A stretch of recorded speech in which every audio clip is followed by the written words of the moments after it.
This new era of Magic is starting to be referred to as crossover era, thanks to Rudy's video. And honestly, if you think back on crossovers, particularly in the 90s, in the comic book era, they did a lot of DC versus Marvel kind of crossovers, Marvel versus Capcom in the comic books and also in the cards.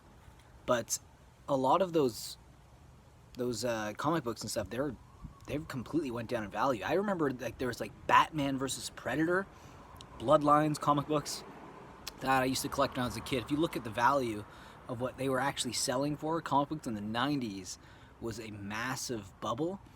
Inflation in the comic book industry was astronomical, and they just kept printing number ones because they figured out how to get buyers hooked. You have something number one. Oh, this is, you gotta get it. This is the first issue. You have to buy the first issue. So they would sell it with the number one, and then slowly the prices started to inflate and increase. And if you actually look at cover prices of comic books from the 90s, it's actually more expensive than it is today because there was a massive crash. What happened was they would have holographic covers sometimes. They'd have flashy issues. It'd be number one. They would make people feel like they're going to miss out on an issue. And then eventually, when people started to try to sell their comics, they realized there was no buyers. And then the demand diminished, and then slowly the prices had to come down. And then they had a resurgence in comic books in around the New 52 era, in the 2010 onward. You would see the prices actually go back to almost like the early 90s prices, which is like $2.99. Wow, there is something going on down the street. Almost every video I try to do outside where I talk to you guys about Magic, there's some sort of shenanigans going on with police sirens and ambulance. But anyways, it's passing now. But if you actually look, the prices now in comic books are slowly increasing, but for the most part, they are cheaper than they were at the height of the 90s. So at the 90s, at one point, comic books are trying to sell them for $4.99 US.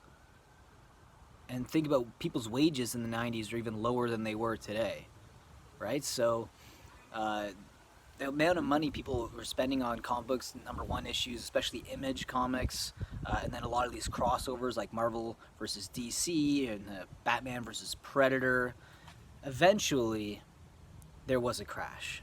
And why I'm afraid now for Magic is they're doing some similar things right now with the secret layers for Walking Dead, and now they actually, if you even look at the products that are going to be released next year, you got the Harry Potter style set, then the Viking style set, we might see like Thor and everything. So there is a sense of crossover that almost feels like an inevitable turning point for Magic the Gathering. Almost every single thing that is deemed a collectible goes through periods like this.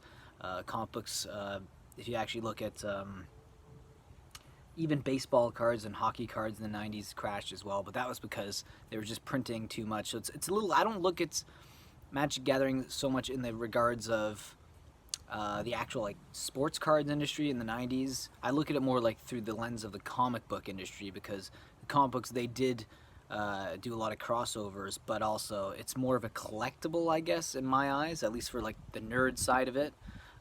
So Magic is obviously trying to cash in too much on his collectability side of the game, but the thing is they're forgetting that at the end of the day, it's a game, and they have to treat it more like that, or eventually players are just going to leave. They're not going to stick around when they keep pumping out secret layers like Walking Dead and printing new cards like the Walking Dead stuff that are going to be black bordered so you can use them in eternal formats, and they're not even silver borders. So this is like, it is going to be interesting in the future if they keep trying to push this stuff. If you really are against it, I would suggest just not buying it. But at the same time, I know there's going to be some people buying it, because the more people that are told to not buy it, there are going to be more individuals hearing that and saying, wow, if I buy this and no one else is going to be buying this, this is going to be really highly sought after. Even if players don't like it, then, you know, it's just that I'll be one of the only people having it. There's going to be a lot of people thinking that. And it is going to sell very well, I believe. It's going to sell incredibly well. So that is a bit worrying from the standpoint of change. But I'm not as worried as Rudy is about this, because the game is expanding right now. And remember, there's a Netflix series that's supposed to be coming out.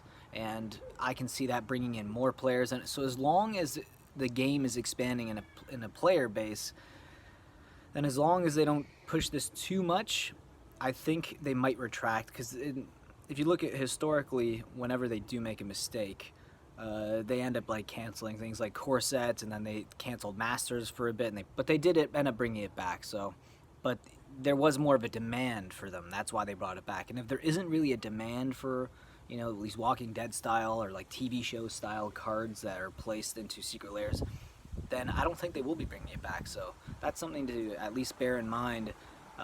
So don't fret too much on this. Don't let this, bother you, because I think this is going to be something that is going to be a mistake on their part, and I think they're going to actually understand their mistake, and hopefully they won't do it again. But, you know, you never know. It is Wizards of the Coast. They might bring it back at some point around. Anyways, I just wanted to talk about this briefly, and let me know what you guys think in the comments, and I'll be sure to read it, and I'll see you again in the next video.